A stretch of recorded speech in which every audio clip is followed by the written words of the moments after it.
Today, this is part 3 to my Transcendence program ritual that I have done, and this third part is all about embodying the higher self or the archetype that you want to personify.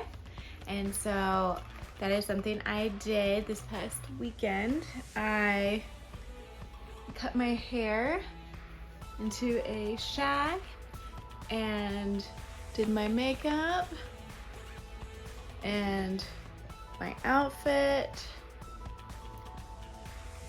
all to personify the person that I want to be and who I want to portray myself as to the world. And so first off, before we get into that, let's talk about some ways of embodying it, like personally. And these are like some tasks that you can do. So the first one is to be grounded and present. And so you need to be able to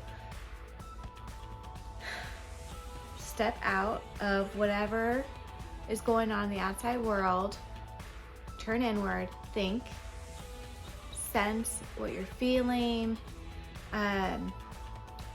what are you desiring, what are you doing, just pay attention and use your 5 senses and try to pinpoint certain things to help you come back into your body if you feel like you're totally spaced out and not where you are at.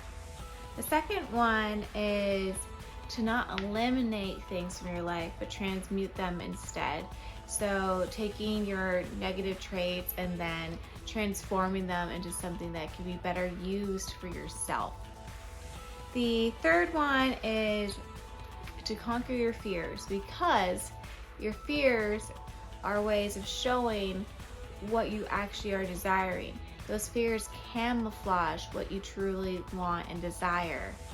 So get out there, do the things that scare you. The next one is transform envy into admiration. No one likes someone who's envious and jealous, and that's just the biggest indicator that you're insecure with yourself.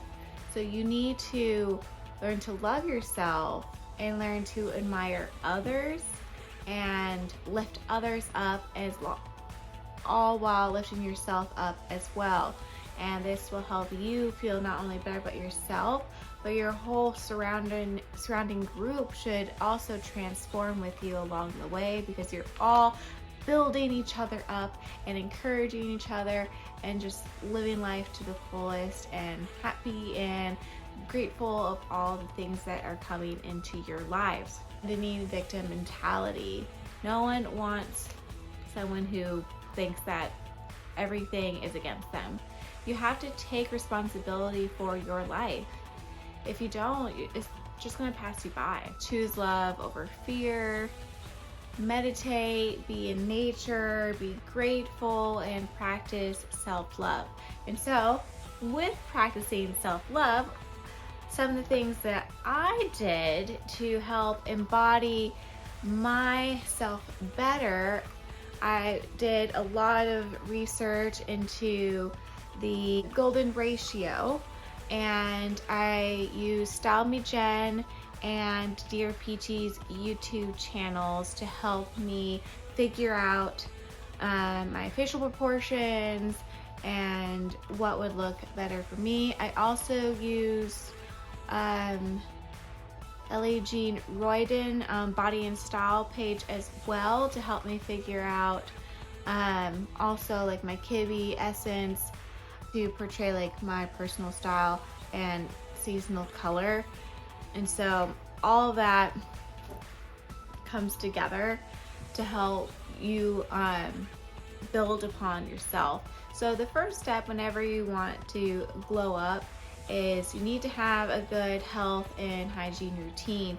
If you're not healthy, if you're not consistent with your hygiene, you're not going to feel good about yourself. You're going to feel sluggish, you're going to feel tired, you're going to feel gross. You need to take care of yourself inside and out. So you need to eat healthy, you need to floss, you need to brush your teeth, you need to make sure you're showering. Then some other things, of course, is just making sure you're eating right for your body type. whatever feels good for you and what makes you feel better. And then you need to be consistent with exercise and anything that helps you mentally, because if all that is there, then you already feel like you're glowing from the inside because you feel good. The second step is what I'm going to be talking about today, which is just things of exploring more about you and how to enhance who you are and your personal harmony. And so you can do this by discovering your KB body type. Ellie Jean has her own style called the Body Matrix, so you can also use that instead. That one also seems to be a little easier to comprehend than Kibbe.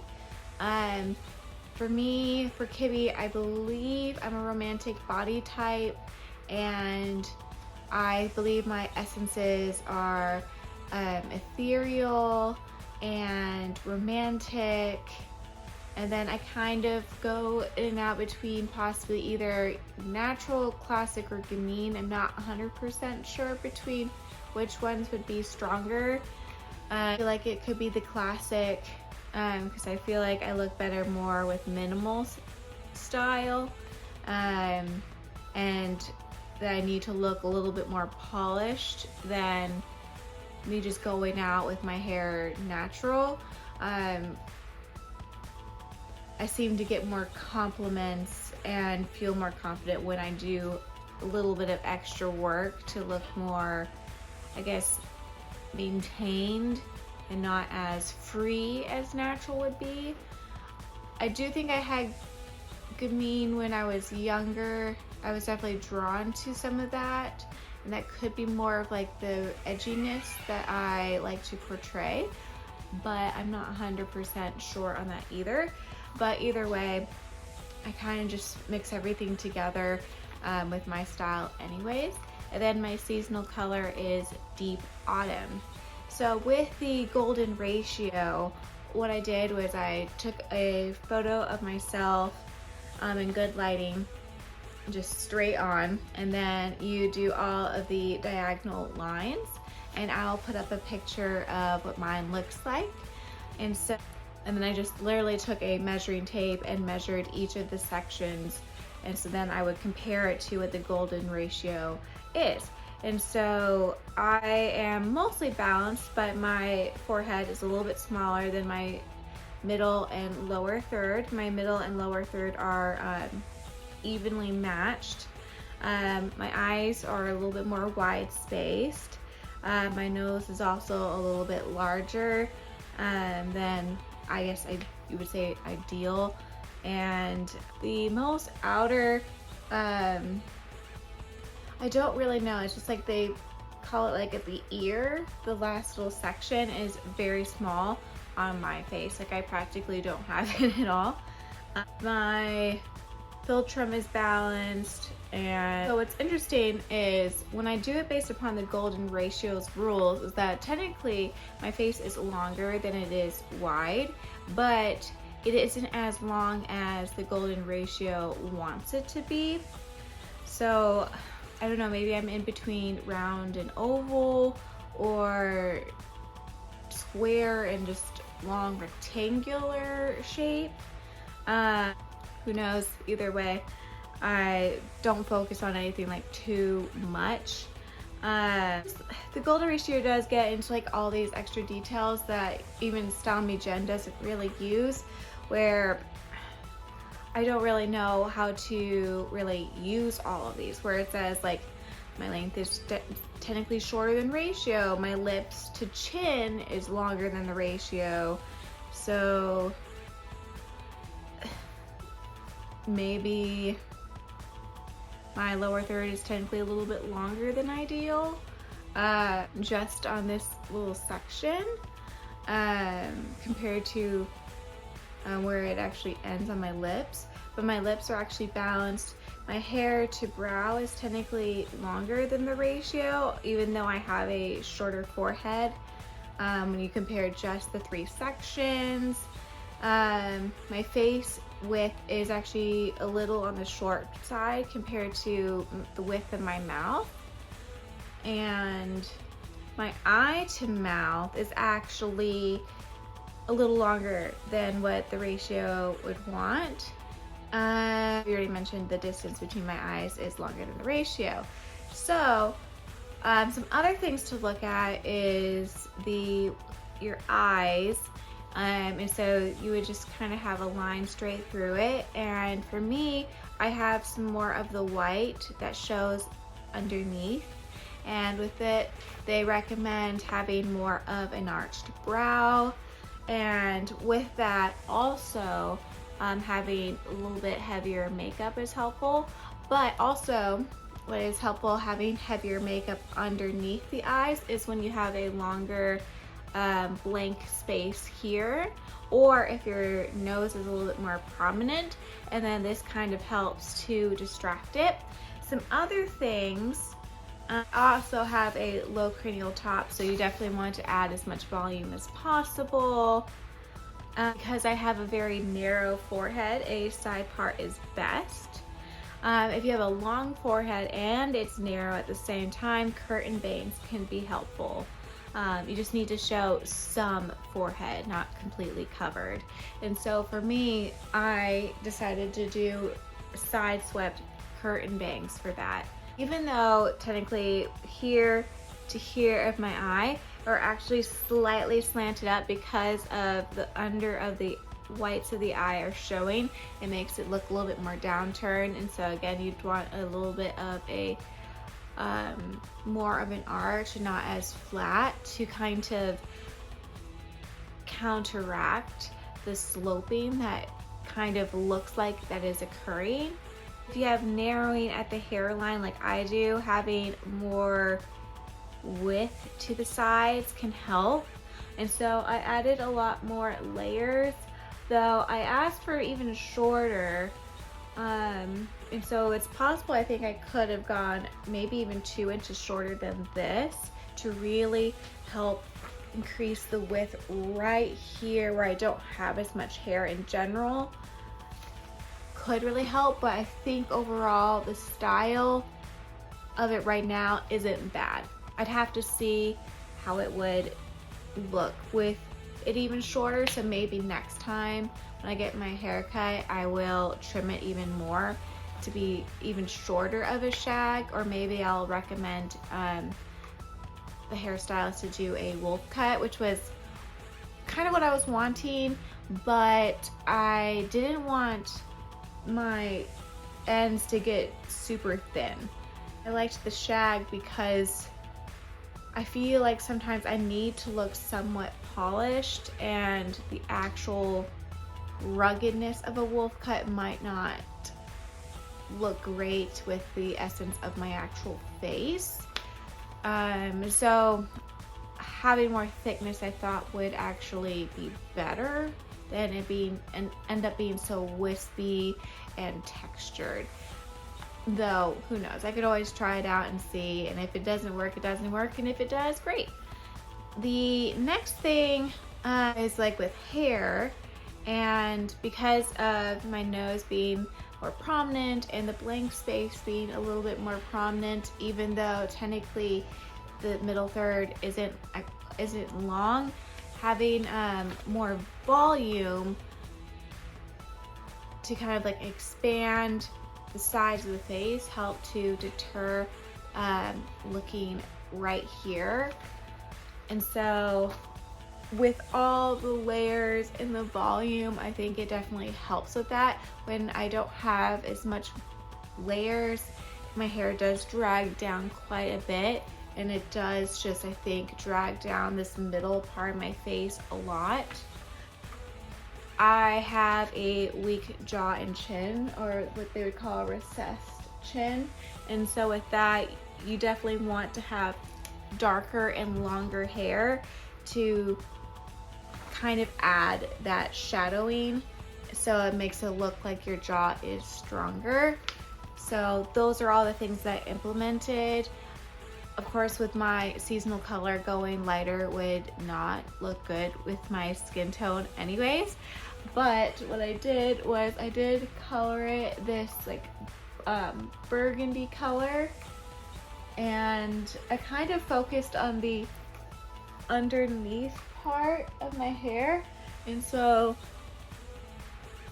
every time like it flips out you can see more of the color, but you can kind of have more of like the natural color on the top, so it looks and blends better with my skin. So those are just kind of some of the things that I implemented. I also shortened my eyebrows because I have almost the outer fifth of the face is almost like nothing. I shortened my eyebrows more than they generally want to be, to kind of create more visual space on the sides. And I am going to try to grow in here, because another way of making the nose less prominent is kind of bringing in the eyebrows a little bit more. So we'll see if that actually grows in, but my eyebrows really don't have a lot of hair, so that might not be possible for me. But in general, that's some of the things that I did. Also, with the videos, I learned that having a primary focus, whether that some people can do almost a full face while others can't, and they only need one or two things being the focus on their face. And I definitely think for me it is the eyes, and with the golden ratio and the videos that I watched, it definitely seems to be that is my best feature to highlight.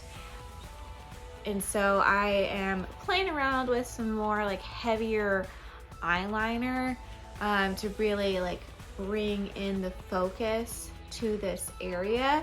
And because my eyes are wide set, I tried bringing the eyeliner or eyeshadow, whatever you want to do, all the way down to extend the tear duct, basically, to kind of counteract the width. Now, of course, with makeup, it all depends on what you are really wanting to highlight. Maybe you want to exaggerate the width in your eyes to make yourself look more ethereal, or maybe more alien-like, or more fae. It just all depends on your general style and preferences, and that's why, like, I think it's great learning these systems, but then learning what is good and why it's good, so then when you want to go outside of the box, you are more intentional with that, and so you are able to be edgy or whatever you feel like portraying in a more intentional way, and ends up looking very harmonious or just really cool and trendy. Now for me, I generally feel like I only look good wearing more minimal jewelry, but I wanted to try layering, and this tends to, like, I don't know, feel iffy on me, because I think if I do have classic essence, like, I think having just one necklace tends to look better. But I think these layers aren't too bad. I try to layer different types of chains to make it feel more intentional.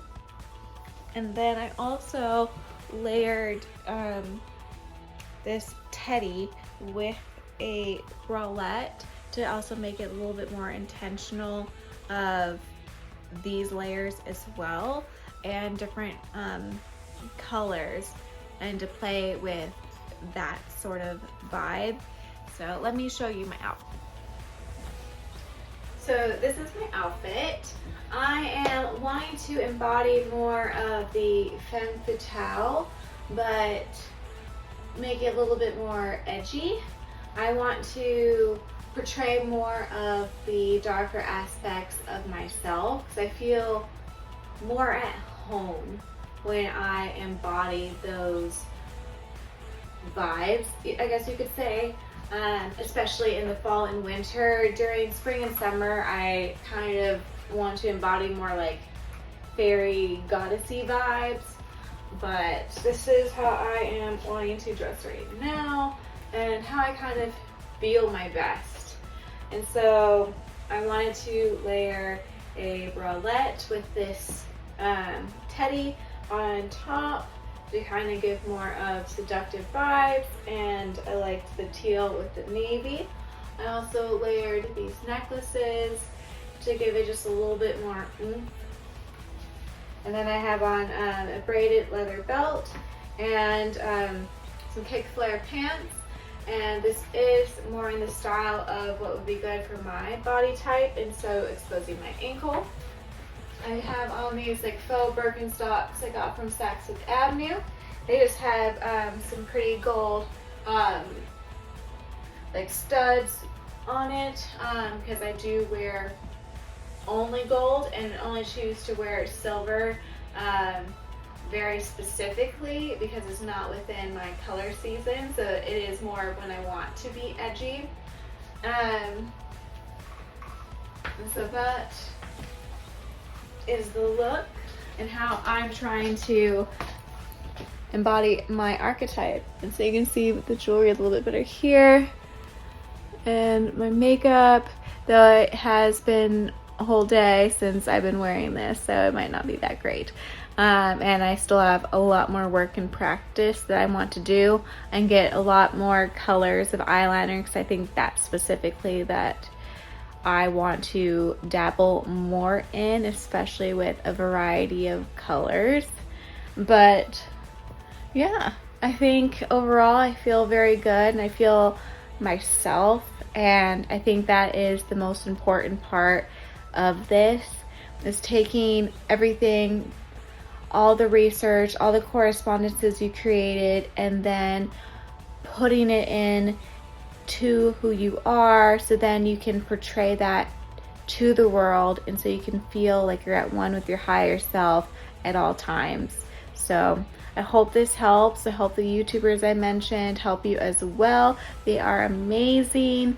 So it's Ellie Jean Broyden, Body and Style, Style Me Jen, and Dear Peachy. The Style Me Jen did get a new YouTube name, and I do not remember what it is, so I will have to look that up myself and link it below. But I hope you guys have a wonderful day, and I will see you next week. Bye.